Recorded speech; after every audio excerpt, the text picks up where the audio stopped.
Wi-Fi is the heart of every home, until the power goes out. That's why Comcast developed Storm-Ready Wi-Fi, the first device from an internet provider to help customers stay online even after losing power. Here's how it works. In normal conditions, the Storm-Ready Wi-Fi device will act as a Wi-Fi extender and send signals back and forth with the primary gateway. If the gateway appears to lose connectivity for 30 seconds, Storm-Ready Wi-Fi takes over, seamlessly switching to an unlimited LTE connection automatically. So customers can get back to doing whatever they were doing without missing a beat. It's just one more way Comcast is bringing a more reliable connection to the millions of homes we serve.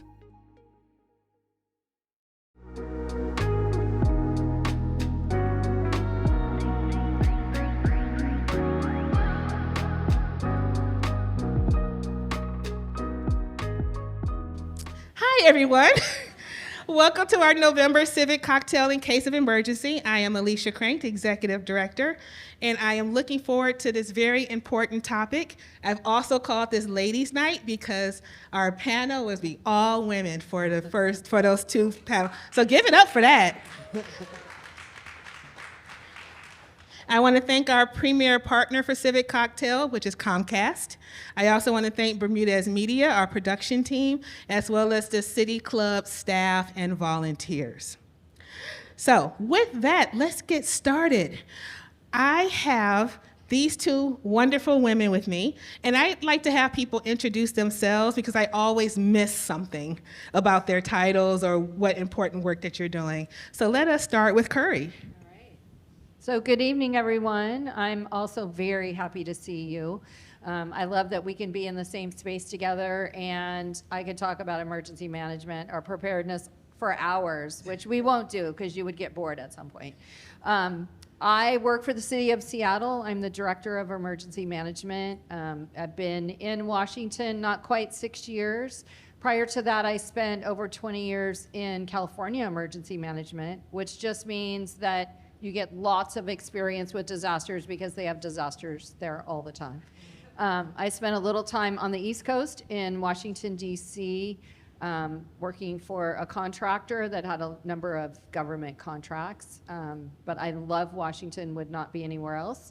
And I'm super excited to be here. So thank you for having me. Thank you, Curry. Lucia. Good evening, everyone. My name is Lucia Schmidt. I am the Director of the Department of Emergency Management for Snohomish County. I have been in emergency management for about 20 years at all different levels of government. So I started with the state of Virginia, worked for Arlington County, Virginia for a couple of years, and then I was on the East Coast in the first place because I wanted to do international work. So I did some international disaster management capacity building with the Forest Service for a couple of years, and then I worked for FEMA.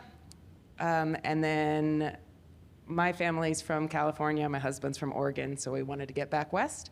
So we came back out here. I worked for the City of Seattle with Curry for 4 years, and then landed at Snohomish County about a year ago. And like Curry, I'm incredibly happy to be in the Pacific Northwest and don't plan on leaving. Well, again, thank you both so much for being here. And I was going to say, that was going to be the first fun fact, was that you two worked together before you went up to Snohomish County, which I have a special place in my heart for, because that's where I live. But it's going to be great because I think when we think about emergency and response, that it's not just limited to our neighborhood, it's not even just limited to our city. And I think it's going to be interesting to learn how the two areas work with each other, and maybe even what you took from Seattle up to Snohomish County as well. So my first question, I think, is kind of simple, but maybe it's not. How would you define a disaster or emergency in the realm of what you do?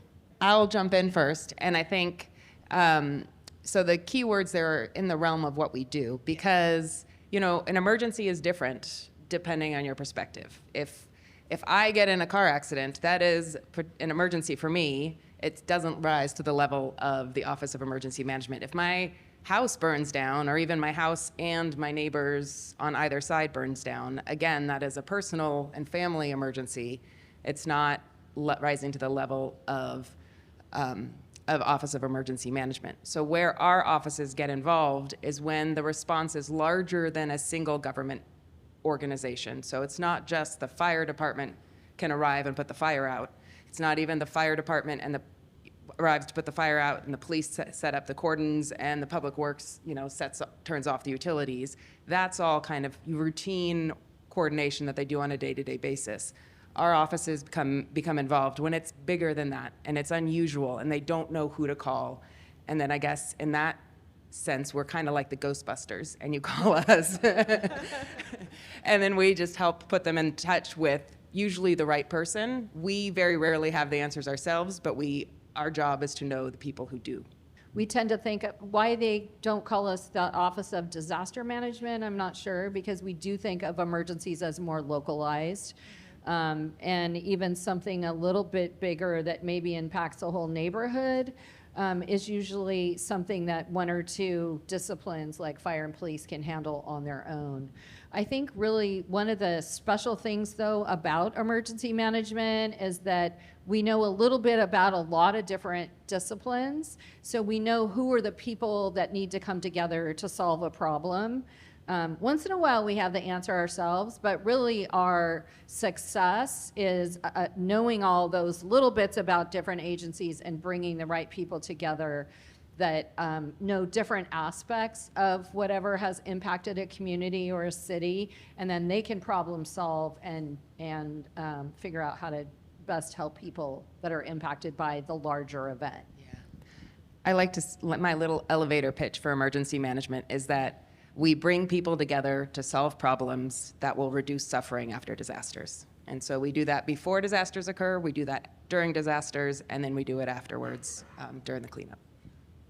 And so I know that, one of the reasons why this topic came up to be covered is because of what we've seen in the past few weeks, few months. We saw what happened in Maui, what's still happening there, our many earthquakes that we've had here. I'm not being facetious. I think because I lived in California for 18 years, I'm like, oh, that was a baby. But it was still serious enough that people felt it.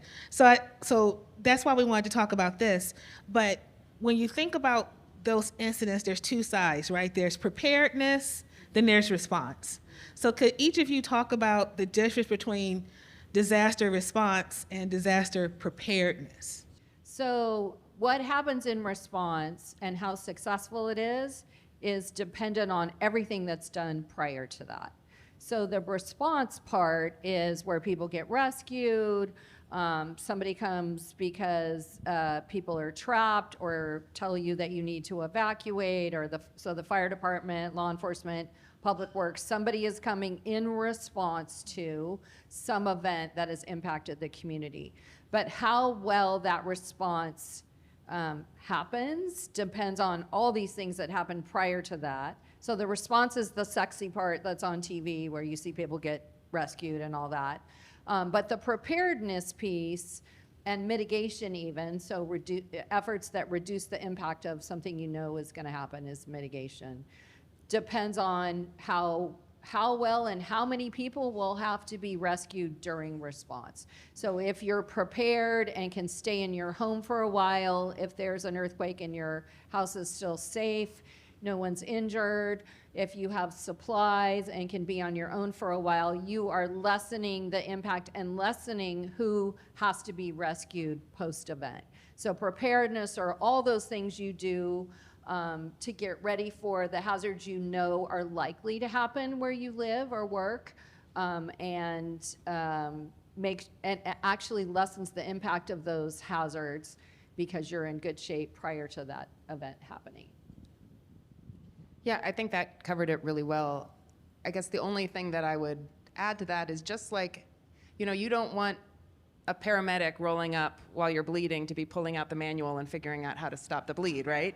And so I think the same thing is true, whether it's on a multi-governmental sense of we all want to know both what our job is, but what the other departments are going to be doing so we know who to call for information about what, and that all needs to be figured out beforehand because we all have adrenaline going, and so you want to know the people, you want to trust the people who are going to be on the other end of the phone when it's a disaster. And I think that's also true personally, is thinking through your life, thinking through, I think, using some of the tools that we might go into a little later, thinking through what hazards you might be exposed to, thinking through what things it is you need to thrive in your life, and doing some of that pre-planning so that even if it is something as simple as, you know, the water main into your neighborhood broke, and so you have like brown water coming out of your faucet. But fortunately, you have a stockpile of water in your garage or in your basement, and so that's just an inconvenience, and you can cycle through it. I think it's thinking through what are the things you need to thrive, and then just having those on hand, so you're ready no matter what. So kind of literally where we sit right now in South Lake Union, in Greater Seattle, in Pacific Northwest, what would you say are, for lack of a better phrase, the top disasters that could potentially affect this area? Because I think a lot of people don't know what that is, especially if they're transplants from 5-6 years ago. I got used to earthquakes again when I was in California, not so much here, but I'm like, if that's not a big deal here, then what is the bigger deals? It is a big deal here. Oh, okay. Yeah. See, okay. I didn't want to jinx it, but Yeah. No, we are vulnerable to earthquakes here. You hear, or if you have followed any stories about earthquakes, you probably heard about the Cascadia Fault, which is a very long fault line that runs from Canada all the way down the coast of Washington and into Oregon and Northern California. For Seattle, though, there's also the Seattle Fault that runs perpendicular to the Cascadia Fault, which is actually for downtown, sorry to tell you, is more catastrophic than the Cascadia Fault. So for the Seattle Fault, that's shorter but more impactful for those of us that are here, there would also be an accompanying tsunami within a very short period of time. But that's if there's a catastrophic earthquake. And it's interesting that you asked that, because I think in our world, we think, well, we're going to prepare for the worst case scenario and then everything else is covered, right? So if you do the worst thing that could possibly happen, you'll probably have supplies and whatnot for something not as catastrophic. But people, for some reason, don't want to talk about earthquakes. They're like, oh, it could be 20 years, it could be 100. And then my response to that is, well, it could also be tomorrow. So earthquakes are the most catastrophic, least frequent, so far. But again, if you're prepared for that, then pretty much everything else is covered. I think the thing that, and Lucia would probably agree, that's most impactful, that happens all the time, are winter storms, because they impact everything else, right? You could be in a traffic accident, you could be without power, all kinds of things. They just make life hard. And then you add the hills and whatnot. So we look at a range of things, earthquakes being the worst, and then other things that are likely to impact people's ability to do work or go to school or be in their homes. So winter storms, and then a number of other smaller hazards, flooding, that kind of thing. Yeah, so if you, depending on how deep in the details you want to go, both of our jurisdictions have hazard mitigation plans that go into minute detail on what hazards our jurisdictions are exposed to. I think adding to Curry's list, just up in Snohomish County, flooding, lahar, and wildfire are the ones that we've got that the city is. Lahar is lava flows, the mud and water and steam that come from volcanic eruptions. So those are the ones we've got in Snohomish County that are not as much of a concern in Seattle. Yeah. So for our first show and tell, we are going to look at that monitor. So Seattle specific, this is the Seattle Hazard Explorer map. So this is a tool that anyone can use, and you literally type in the zip code of where you live, and then it will tell you the most prevalent hazards in that particular area. So then you could see things like, am I in a neighborhood that has a hill and maybe I need to be concerned about landslides, or if there's an ice storm, how am I going to get down the hill if that happens? So it's a really useful tool, and it's really interesting to see what specifically about your neighborhood The thing I really love about this is that I think it's really important, rather than focusing on individual preparedness, that we really think about what can I do with a group that I belong to already, whether it's the neighborhood that you live in, do you go to a school, where do you work, do you belong to a club or a church or something else, and think about how can we do this preparedness thing together, so that we can take care of each other. What are the hazards that you're gonna face, and then what is your plan to deal with them? And doing that collectively is much easier than I individually have to have all these things stored and a radio and all of those supplies. I think it's more doable and more accessible if you think about how do I do this, knowing the hazards that I might face, how do I prepare for those? Yeah, I think it's really easy to be, especially when you think of the scope of the Cascadia subduction zone potential impacts, it's really easy to become overwhelmed and kind of throw your hands up in the air. And so that's why it becomes all the more important to kind of approach it as a group project, but also think through like what resources exist either in my community or where I work now. Like, I think a lot of people think, you know, the guidance is you should have supplies for 2 weeks because of the magnitude of the Cascadia, is the guidance we have in the Pacific Northwest, which is different. Everywhere else in the nation, it's 3 days. But because of how bad our earthquake is, we get 2 weeks. But you don't need to have 2 weeks worth of supplies in your car and at your work and at home, right? Just think through, like, if the earthquake were to happen when you were at work, I mean, you'd probably do your darndest to get home. And so for some people, that might mean having a really good pair of walking shoes and a hiking pack, because, you know, it might take a couple days if you have to avoid all the bridges. For other people, that might mean acknowledging, I'm not going to make that hike. I need to find a friend who lives in the city, and that's going to be who I go to. But, you know, it's kind of thinking through your life, your assets.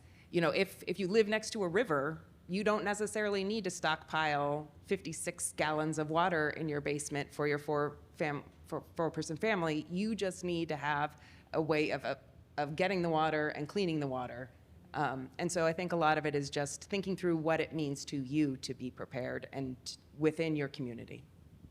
And so, and actually you just went into the next set of questions I wanted to ask about, was about community resiliency. And that's a phrase that kept coming up as we prepared for this discussion, and even with the discussion we're going to have later. Can you talk about the importance of community resiliency and what that means? And I'm just going to make a side note and go, you know, one of the things we have on the tables over there as part of show and tell from the Seattle OAM office are materials, but also in different languages. And I think we don't sometimes might not think about the language barriers that might come up as part of preparedness and response. But you shared some interesting things in our earlier conversations about the importance of community resiliency. So can you share with that with the crowd? Yeah. Sure, would love to. I actually really love that you included that and wanted to talk about community resilience, because I think when we think about what is it that we need to do to strengthen the neighborhood we live in or the group that we belong to, then you're going to naturally be in better shape when there's some kind of a disaster. And I really think we need a name change and a new branding campaign so that we're resilience builders. We help strengthen communities. So look at what are the things that are difficult on a day-to-day basis that you might need help with, and think about what are small things that you could do individually, and then also what can you do with those groups, even if it's just the neighborhood that you live in or the apartment building that you live in, or if you go to school, who do you study with, or if you're at work, who do you hang with at work? What are small things that you can do as a group that will make you better able to withstand some kind of impact? And it doesn't have to be the catastrophic earthquake. It can be, it's raining too hard, we can't get anywhere, can we stay here for a while? What are we gonna need to do that? I think it's, in the past has been really hard for people to think, I need to have all this food and water and everything else, and maybe I don't have a garage. And maybe I don't have a basement or space in my house. Everybody can do a little thing and when you do that with a group, it adds up to a lot. So really community resilience, strengthening with your neighbors makes you better, in a better spot to handle anything that might impact. Well, the one thing that it made me think about when we first started talking about it was at the beginning of the pandemic, Costco had the big package of stuff that you could buy, and I'm like, well, if you're an apartment dweller, how does that even work? But go ahead. Yeah, there was some interesting work that was done in San Francisco, I don't know, a decade ago, where they called it a neighborhood empowerment network. And one of the things that they found was that neighborhoods that know one another are more resilient. It doesn't matter if they know one another because they put together a petition to have a speed bump put in. It doesn't matter if they know one another because they have a 4th of July block party. If the neighbors know one another, then it creates the resilience. And so I guess in terms of a thing that we can all think about are what are those opportunities, and whether it's, I have a 10-year-old son, and every winter I offer him up to the neighborhood to shovel everyone's sidewalks. I love Halloween, so I've organized a Halloween parade for our block. I think it's just little things where you are creating an opportunity to get to know, to recognize each other's faces, so that if you do need, if something bad does happen and you need to ask for help, you're a little bit more comfortable doing that. Yeah, I love that. There's also been some research recently that says that but more important than having a lot of money is having a lot of connections. That people that are just exactly what Lucia was talking about, have those connections with people, whatever those groups are stronger and better able to withstand something in a much better way than somebody who has a lot of money. So it's not about that. It's really about who are you connected to. I did want to mention, because Alicia brought it up, the materials over there. Mostly I brought them because there are materials in multiple languages. There are things for children. There's really, the one I know you all want is the how to make an emergency toilet. So that's over there too. But when we look at all age groups, there's coloring books and comic books and all of that. So again, looking at what resonates with people and how can we best reach as many people as possible. So the big question that I had personally for both of you was, if any, how did the pandemic change how you do preparedness and or response? Because I know that I think we all had an idea in our heads pre-pandemic of what we would need to do, but then when you're shut down, and if you're a single person, like I was single, no kids, it's just me, and who will know if something happens to me? And if there is a flood or something else that happened during that pandemic, the running out and doing stuff didn't apply because we were all on lockdown. So I'm curious to know, within your offices, was there anything that ended up coming to light as, we need to change how we look at this or find an alternate way to do it because of what the pandemic presented to us? In terms of the offices that we work in, the things that's changed the most dramatically is looking at how many things we can do, even for response, remotely. That we can use technology tools to talk with one another, to coordinate. It's not the same as being in person, and there definitely are limitations to problem solving and analyzing things very quickly and on the fly, but it forced us to use technology tools in much different ways than we had been doing before. And the flip side of that, I think it also really emphasized that being together and problem solving when we're doing response is still really, really important.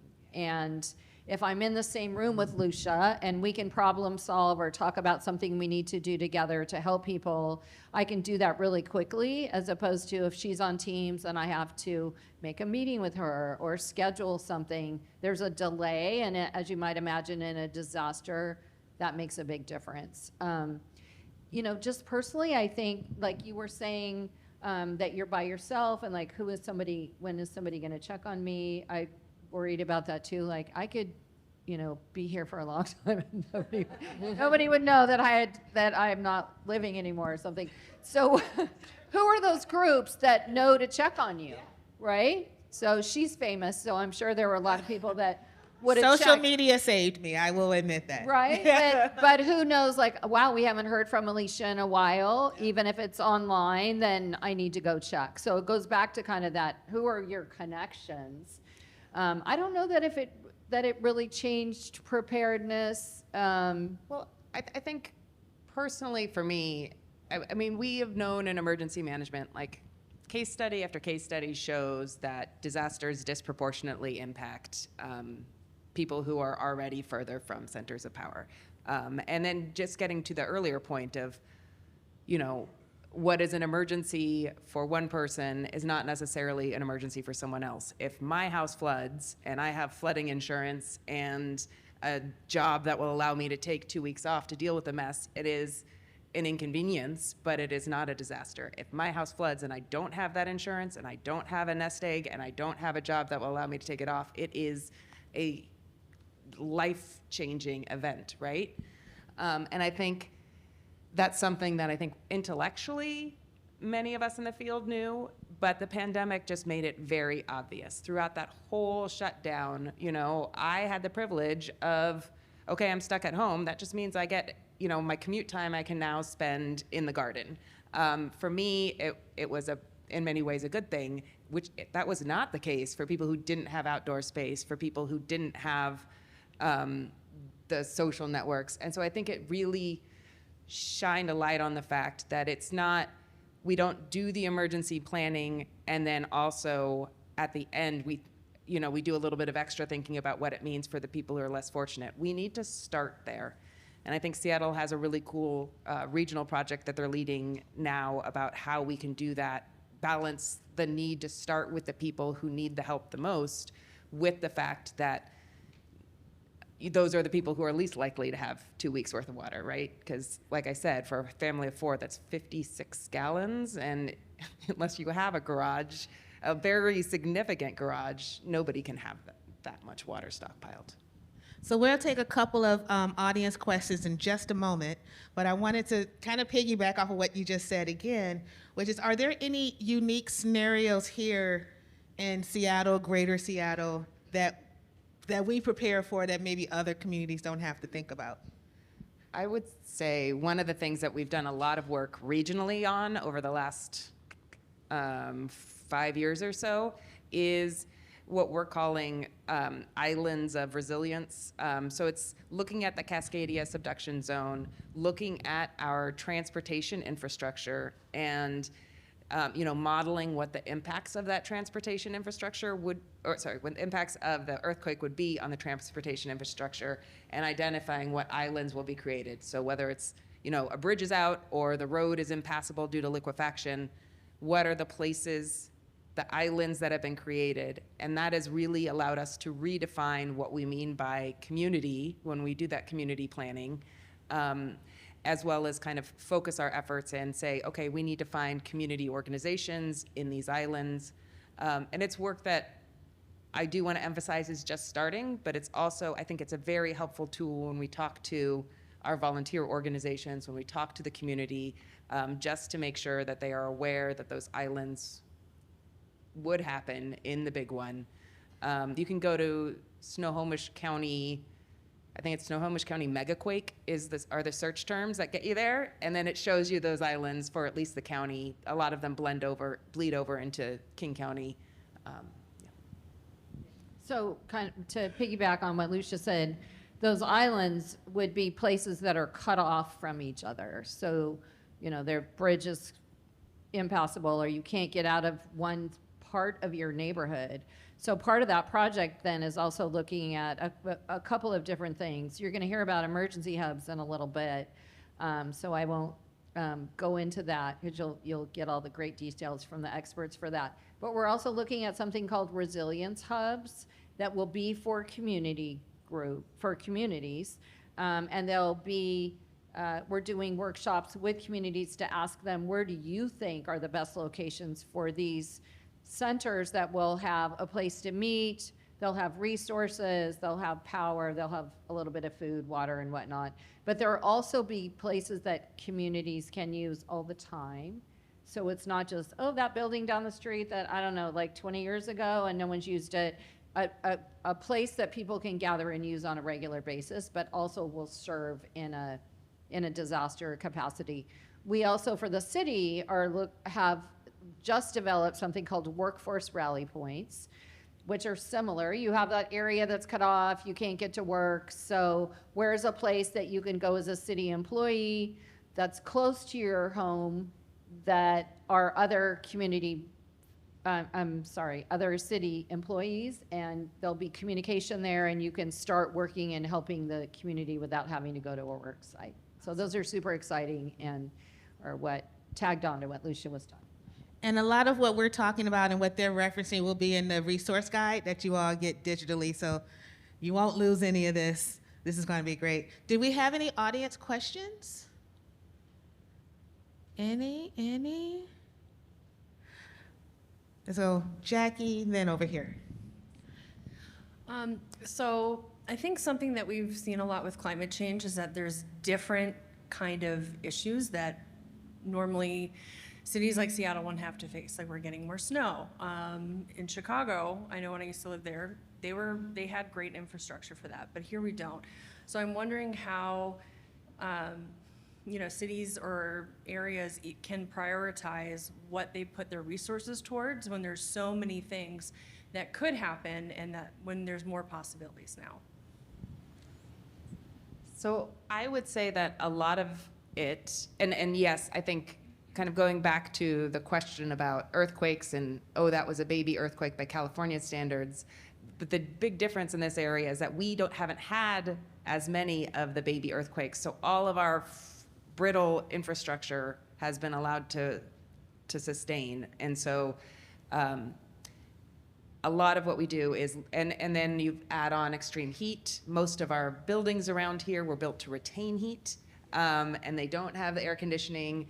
And so just our building stock is not prepared, much less our roads, much less when you start tacking on the increased flooding that we're seeing.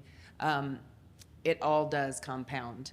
And so one of the things that we try to do is identify, like, what are the things that we can do that will be helpful across the board. So there's a lot of, like in Snohomish County, we have 2 main river systems that are endangered species habitat. They also flood regularly, which causes human impacts. A lot of the things that we want to do for the one also help the other, right? And I think one of the things that the Resilience Hub work that Seattle is leading is looking at is not necessarily talking to the community about where they would go during an earthquake. It's about where would you go during extreme heat, because if we can invest in that, which is a hazard you are likely to experience in the next couple of years, then that can also be where you go during an earthquake, because that muscle memory has been built. So I think a lot of it is just looking for those cross sectors, but also acknowledging that, yes, we are probably not going to be prepared for the snow dump, and we're just going to have to ask people to stay home because we can't invest in the resources for all of the things.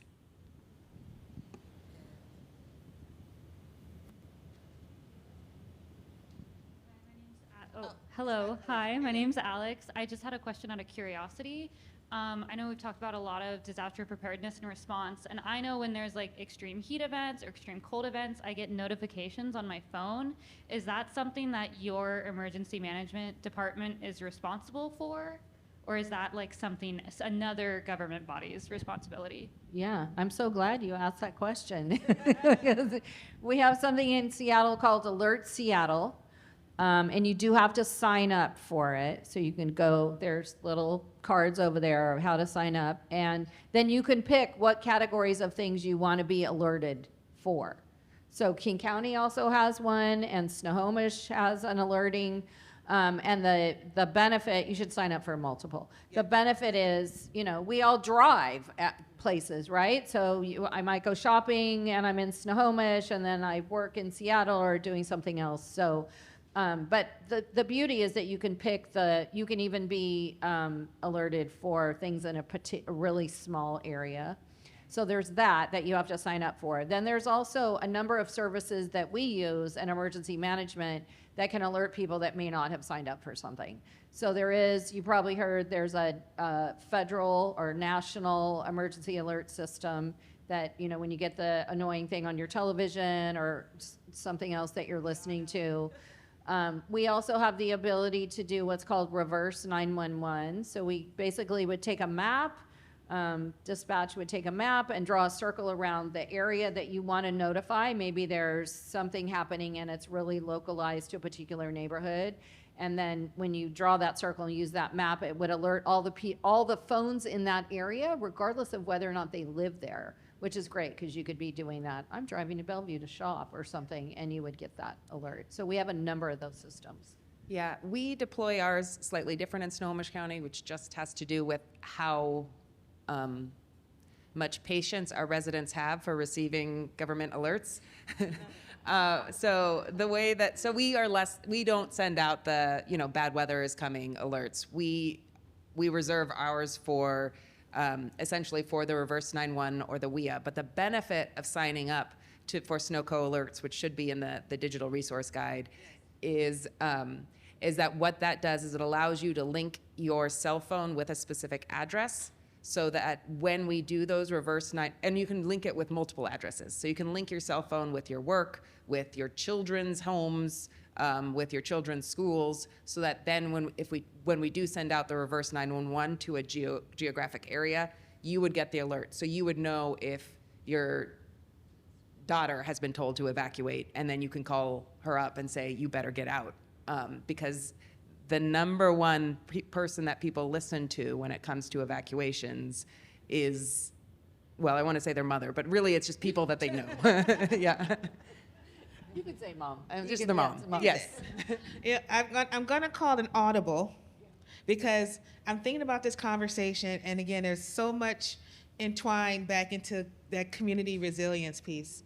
And we could talk about that all night, and I know we don't have time to. So my audible is that I am going to invite the two of you to do an online discussion with me in the near future, talking specifically around community resiliency. Would love it. Absolutely. That sounds great. It's fun to be the boss. Okay, so so last question before we wrap up and go into our break is, how prepared are we for the zombie apocalypse? We practice the zombie apocalypse all the time. Which zombies? Are they the slow, lumbering zombies, or are they the 20 So the fact that there's a qualifying question to that. Let's go with slow. Because everyone here runs, so you can outrun them pretty much, but. Or just a consistent walk, right? Yeah.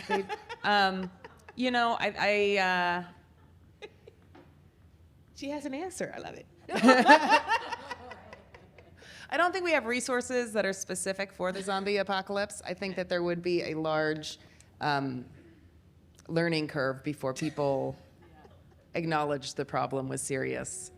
So if you can survive the initial phase, assuming it's slow zombies, I think you've got a good chance. But if you're caught in that first wave, you're probably out of luck. I don't know. Prepare for the worst case, and everything else is covered.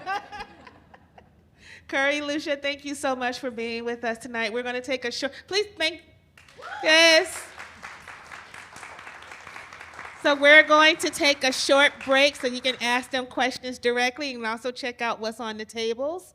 And we'll be back in about 12 minutes. So be right back.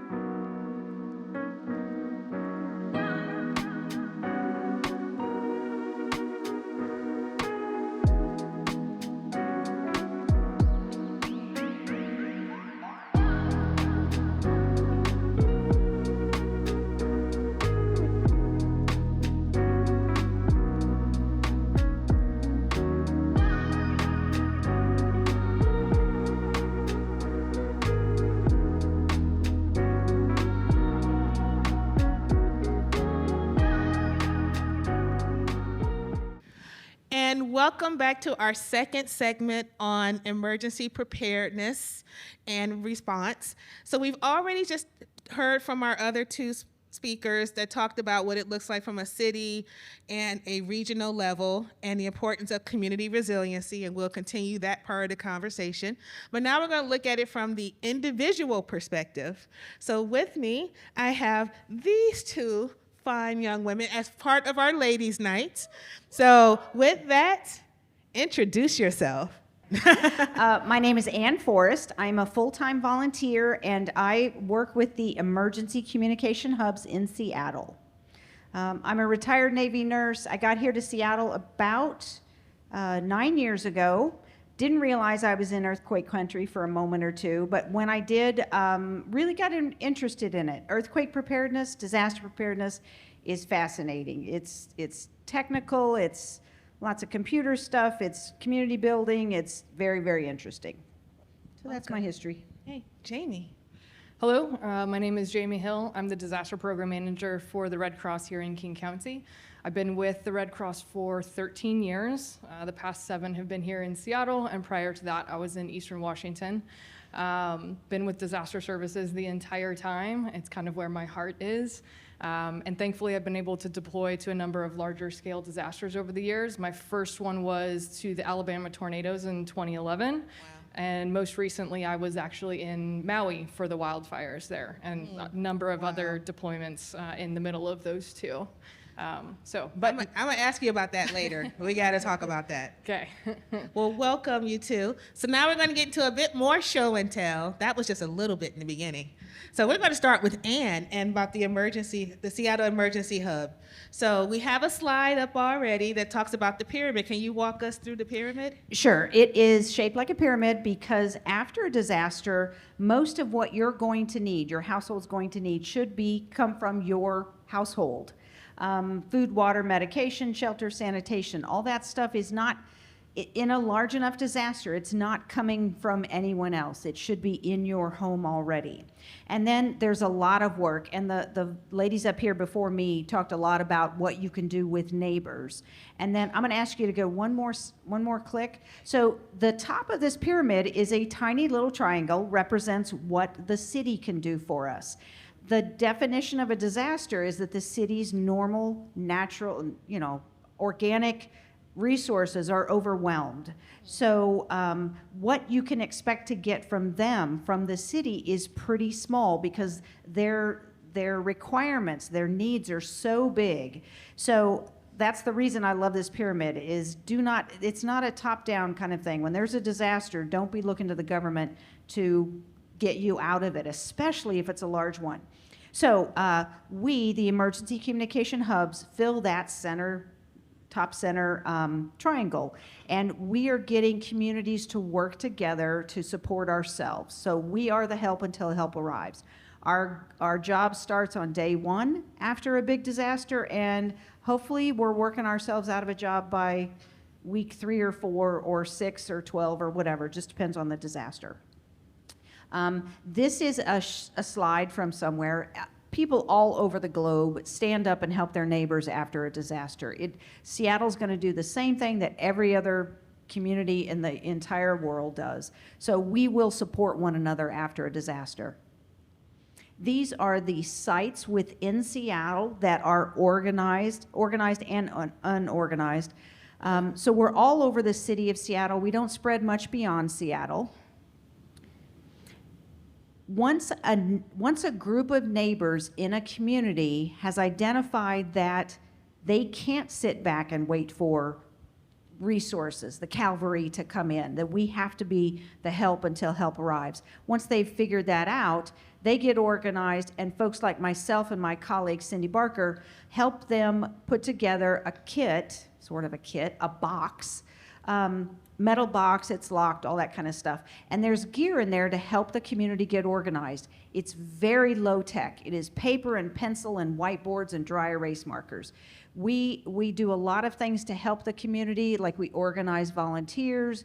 We match the family that has diapers and the family that needs diapers. We're doing that kind of really grassroots kind of work to support ourselves as a community until resources can arrive from outside. So there's just another box. They're kind of scattered all throughout Seattle. Like Curry was saying, that's kind of the sexy part of what we do, is this gear in the boxes. But mostly what we do is community building and sharing business cards and names and all that kind of stuff before the disaster. So yeah, that's what we do.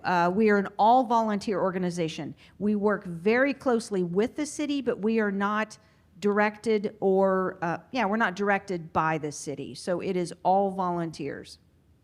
That's incredible. So speaking of the sexy part, now the not so sexy part, those buckets. We talked about pee and poo, so that's not going to be a true show and tell. So this is the worst party trick ever. But we are going to talk about pee and poo because we've talked a lot about earthquakes. And earthquakes, when they shake the ground, all the pipes in the ground are going to break. It's very, very likely. The pipes were put there decades ago. They're very brittle. They're going to break. So if they break, we don't have toilets that work. So this is one of your little show and tell moments. So if your household is coordinated enough to split up these two products, you're in pretty good shape. We make a lot more pee than we do poo. So, and fortunately, pee is mostly water, mostly sterile. This does not hurt the environment. It's like salt water. So you can, if your system, sewer system isn't working, you can go outside and pee on the ground and it's not going to hurt anything. So if you want to do it in a bucket, if you're more comfortable sitting down, Oh my God. this is a pool noodle that has been cut in half and slit down the lengthwise. So I am cushioning my bucket so that I can sit here and do my business. So that's my twin bucket toilet. Pipe insulation works really good. You can also get something fancy like a camping toilet lid. This fits really well on a 5-gallon bucket. So to handle pee, again, mostly water, mostly sterile, sit down, pee in here, toilet paper goes in the poo bucket. Once you've done your business, you're going to just dump it out on the ground. Okay? Doesn't hurt anything. So let's talk about this. This is the public health nightmare after a large disaster. This is the stuff where all the pathogens are. We really have to be careful of poo and controlling it. So I'm going to do the same thing with this bucket. I'm going to pat it. I need 2 hands for this.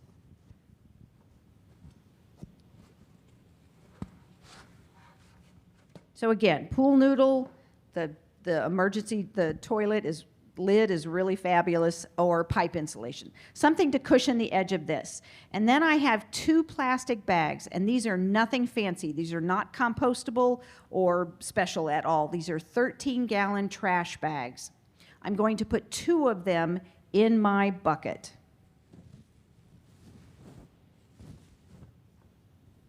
And then myself and my household members are going to sit down. We're going to do our business in here. The toilet paper goes in here. After I've done my business, I'm going to sprinkle something on top. And this is sand, ashes, dirt, flour, baking soda, dry laundry soap, the brownie mix that you're not going to get around to making, the angel food cake mix, whatever. Just sprinkle something on top to help it dry out and to keep the flies down. And then you can use these 2 bags for a little bit longer, because that's the limiting factor here is how many plastic bags do you have? So I'm sitting down, I'm doing my business, I sprinkle a little bit on top. When this is full enough and frankly gross enough, I'm going to take the 2 plastic bags out. I'm going to squeeze out all the air, because the value of this system is the only thing I now have to store is what's in here. I've gotten rid of all of my urine, which is, we make tons of it. We make so much more of that than we do poo. So I only have this little bit I have to deal with. I'm going to tie off my plastic bags.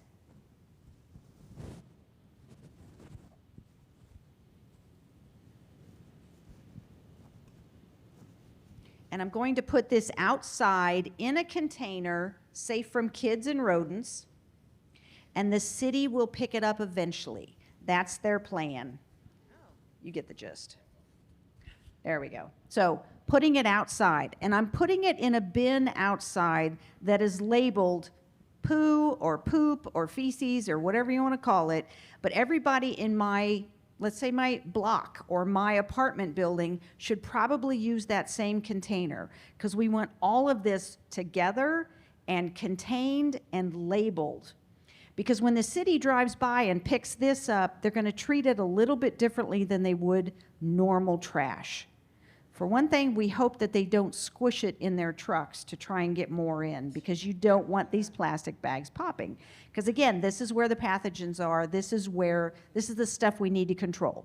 So put it outside in a labeled container. The city will pick it up eventually. I know, more than you ever wanted to know. So other things I have in my emergency toilet is toilet paper, because we know everybody goes crazy about that. 13-gallon trash bags. Again, this is straight from the grocery store, nothing fancy. 13-gallon trash bags fit these buckets really well. I have disinfecting wipes, because I want to keep this whole system very clean and keep my household healthy. I have hand sanitizer, because again, we don't have running water, we don't have working sewer pipes. Keep everybody healthy. I think that's it. Yeah. So when we're all done, in the back of the room, you're going to get a little takeaway, which is the directions for all this, a pair of gloves, and 2 plastic bags to get you started. So buy your extra plastic bags, stick them with this, and tuck it away in your emergency kit. So any questions about oh, one last thing I forgot. Don't buy any of this stuff. Don't buy kitty litter or a bucket of sand or anything like that. We'll figure that out if we ever need it. You can you can use anything. So don't store that kind of stuff. It takes up too much room. Okay? Thanks, Ann. I think that most of that stuff we probably already have, in our homes. Yep. But I guess I'm going to Home Depot and getting some buckets. Okay. Thank you. Jamie, talk about the bag. Well, yes, and I have Alex here, who's actually going to talk about the bags. Awesome. Hello, my name is Alex Stutzman, and I'm the AmeriCorps member here with the Red Cross, and I'm going to tell you about our basic emergency preparedness kit we have right here. So it doesn't have to be anything fancy, just like the pee and poop bucket. It can be very simple. You could even keep it in a garbage bag. So we're going to go through what I have in here. So the first thing right here on top is a first aid kit. This is just a basic first aid kit. So we have a poncho in our first aid kit. Not all first aid kits need ponchos, but this one has one. But it just has gloves, bandages, tweezers, anything you'd get if you went to Walmart or on Amazon. Something good to have just in your household in general. This is a water bucket, so running water can be very important in an emergency. We won't have it, and so this allows us to help store water. So knowing where you're going to store water is very important. In addition to water, we also have some food. I know this doesn't look very appetizing. I did not realize it was food at first, but I have been assured it is edible. So having some sort of long-term food storage, maybe something freeze-dried, might be more appetizing than emergency rations, but if it works, it works. In addition, flashlight. And then also with any sort of electronic, we want to make sure we have extra batteries with it. So our flashlight does have extra batteries in the kit. We also have this emergency drinking water. So in your emergency kit, having some just prepared water, I guess you would say, is important, but also possibly having some sort of filtering device in case of emergency can be a good idea. Duct tape is always a good go-to. Duct tape can kind of fix anything, get anything to stick. We don't know what type of situation we're going to be in an emergency, so it can be a good idea to have and to use.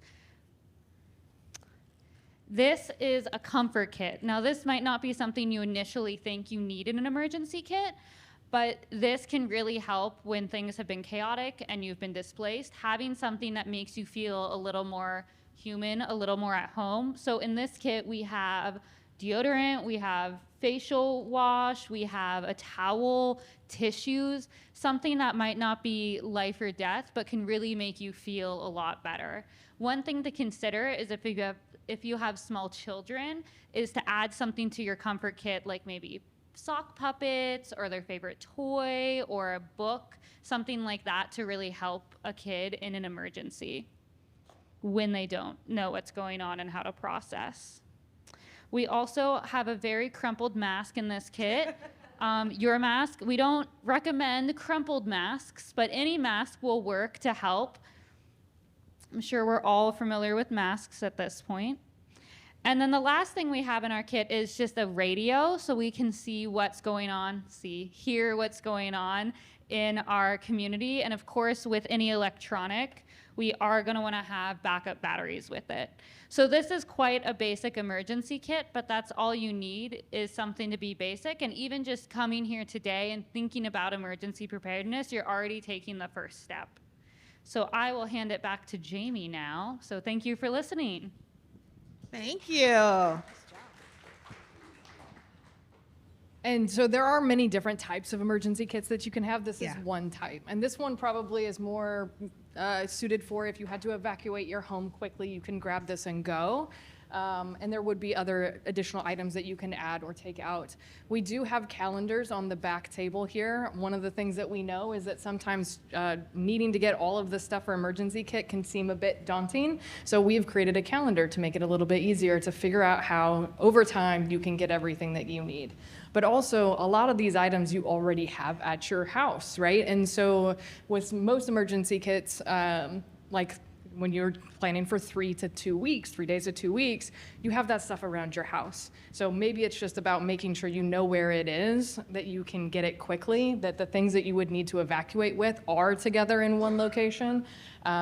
So again, the calendar can help kind of look through what all of those items are, what you don't have, and then a plan for getting those so that you are ready. So next question I'm gonna start with you, Jamie, is I have a feeling that your definition of disaster preparedness or response is different than what we heard in the earlier session. Do you want to talk about that? I would love to. Thank you for that question. So a lot of what they said earlier in the session is exactly what we would consider a disaster as well, but we go more smaller scale. So those local home fires that don't rise to the level of the city or county emergency management getting involved, the Red Cross does get involved with those.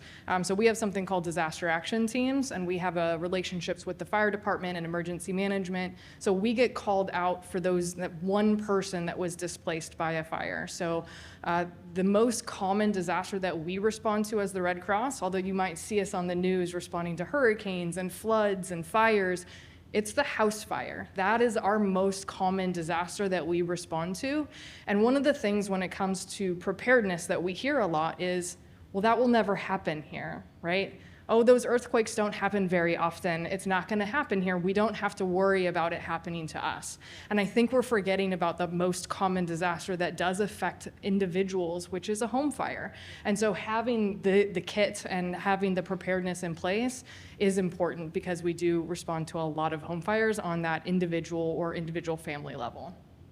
Thanks for clarifying that. How does the Emergency Hub work with Seattle OEM office? Great question. So Cindy and I are a fly on the wall at a lot of meetings that the Office of Emergency Management has. So we try and stay informed of what the city's doing and help incorporate their plans into what we're doing. So we listen a lot. We do practice. We do yearly drills, sometimes more often. And the city's invited and we play along. There's a strong connection between the emergency communication hubs and the city, the Office of Emergency Management, with our radio operators. The City of Seattle has radio operators that have been background checked and trained really well to help them communicate in disasters. If phone's down, internet's down, ham radio stands up and it works really well. So we do a lot of work between the emergency communication hubs and the city using ham radio. So that's one of the really strong ties we have with the city, is the communications side. In the backpack for you, Jamie, I saw the electronics with the flashlight and stuff. What about the hand crank kind? Is that something that you also would recommend over, or does it matter? Or Absolutely not over, just hand crank or battery operated. Solar is now an option as well if you live in a sunny place. Yeah. So something that just won't run, that you can use without electricity, basically. Then how does the Red Cross recruit volunteers? And I didn't know that. I already learned something tonight that you guys have AmeriCorps members. Love them. So how do you get volunteers, or can people? How do you recruit them? We recruit them in every way possible. For example, tonight, if anybody would like to volunteer. I set you up. And there are business cards back there that tell you exactly how to sign up to be a volunteer, so you can walk home with one. But I think that a lot of, the way in which we volunteer is being seen in the community. A lot of the way is us coming out to things like this. It's our volunteers talking to their community about what it is that we do, because I think that the reason why people want to come and volunteer for an organization like the Red Cross is because they're brought there by the mission, right? They want to come and help their communities. And I think that they feel that most when they're being kind of recruited by those that are already involved. And I think that that's probably the most impactful way that we get new volunteers. But you can go online, you can search the volunteer match, right? We do all the normal things that you would do to try and find volunteers. We're a voluntary-led organization. In disaster services, we're 95% volunteer. So in King County, what that means is there's 2 disaster staff and almost 400 volunteers. Wow, and that's everything we do is volunteer-led. So we rely on volunteers. We want you all to come volunteer. So please, tonight, go home, sign up. Well, this question is for the both of you, and I'll start with Ann first. So going on the volunteer level, I just came off of a conversation with someone. We were talking about accessibility. And I think about that a lot more now, coming out of the pandemic and having people wanting to engage and help, and think about, a person with a disability, whether you can see it or not, also wants to work, also wants to volunteer. Are there particular roles within each of your organizations where someone who may have a disability could still feel like they could volunteer and contribute? Oh, absolutely. Yeah, great question. We spent, kind of during the pandemic, I think, we spent a lot of time and a lot of effort trying to make sure that we're reaching the whole community. For our organization, if there was a disaster, somebody with a disability could stand up and open the hub box and run the hub just like anyone else. It's mostly a mental thing. There's a little bit of physical work, but mostly it's just who knows who in the community, who has what resource, how can we put all this together? So there's no barriers to volunteering with us in the emergency communication hubs. And then on the other side, we have done a lot of work. You mentioned putting things in language. The emergency toilet things I brought tonight are all in English, but we have it in multiple languages. And a lot of our information and outreach materials are in different languages. I'm trying to think of, there's no barriers. It is a group of individuals we work strongly with. There's a Center for Independent Living. We work with them constantly. Some true advocates in the King County area that are helping those with access and functional needs. We are like this with them, trying to make sure we're meeting all those needs. One of our big projects coming up is we're looking at medical and how we can kind of get involved in that. But also, in my community, if I have somebody that's on a CPAP machine and they cannot make it through the night without it, it's like a life-saving thing. It's not just, I'll get a better night's sleep, but I really need it because my heart will be too stressed if I don't have this CPAP machine. How can I, as a community member running a hub, how can I get that person power for their CPAP machine so they'll make it through the night? That's the kind of stuff we're trying to figure out, is what power generating sources do I have in my community already, and how can I harness them and support those most vulnerable in our community? So we're looking at that kind of stuff. Yeah, and I think that when it comes to the Red Cross, we make sure that the services that we are providing to our community are available for everybody no matter what, right? So anytime we open up a shelter, we make sure that it is ADA accessible, that if you need that space, then you can come into this space. And we do the same thing for our volunteers, right? So if you can do it in your personal life, you can do it for the Red Cross. We have a whole host of different opportunities and positions. We can find one that fits with how you want to volunteer. And the pandemic and having going virtual and having so many more opportunities that can be done remotely has opened up a host of opportunities for a lot of folks. I have one current volunteer right now who loves making phone calls because he can't get out of the house as often as he would like to, but he can sit at home and be on the phone, and he loves making phone calls. And so every opportunity we have that is, I need you to call down this list of folks, we call him. He's like, yep, my calling is calling people, and that was what he told us. So it's like, yeah, we'll find an opportunity that fits for everybody. I love that. We'll take it up. We'll hand it over to audience questions in just a moment. So get ready. I see you, Bianca. I see you, girl. But the next question I want to ask each of you is there because you're purely volunteer-led organizations, is there a wish list item that you wish that your organization had in an effort to move the work that you're doing that maybe you don't have, other than money? We already know we need money. We know that. But like, it's just a wish list item. Is there something that's like, big, hairy, audacious, if we had this thing or this person as a resource, what does that look like for your organizations? I mean, I think that outside of money, it's time. Time. Right? And that's the people giving their time to volunteer. Time is precious. Yes. You don't get it back. And so I think that that's probably the biggest thing outside of money. Actually, it's probably bigger than money, honestly. Mm-hmm. We need the money to do the work. So if you don't sign up to volunteer, please go donate. But yeah, time and money, those are the two biggest things that we need as a voluntary-led organization. For the emergency communication hubs, it's not money. It's honestly, it's technical talent. It's Cindy and I are both later in life. We're both retired. Many of our volunteers are retired, so we're not the most tech savvy sometimes. We're not bad, and we get better all the time. But this is such a digital age with we're not on Twitter. It'd be great if we were, but we're not. It's just not in our wheelhouse. Things with, like website design and shoot, we're struggling with our mailing list right now. So some of those strangely basic tech issues are kind of, they hamstring us a little bit. We might have a solution for that here. Oh, please come see me. I got to plug the collective for a second here because their membership here is a lot of entrepreneurial tech people that come to our events. I see a couple of them in the audience, so hint, hint. Huh? I see you, Tess. Okay, audience questions. I know Bianca had her hand up, and then over there.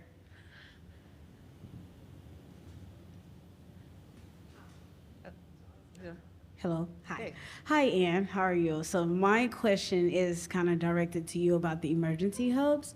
So I know you have the emergency hubs, and I overheard that you said that they are locked boxes.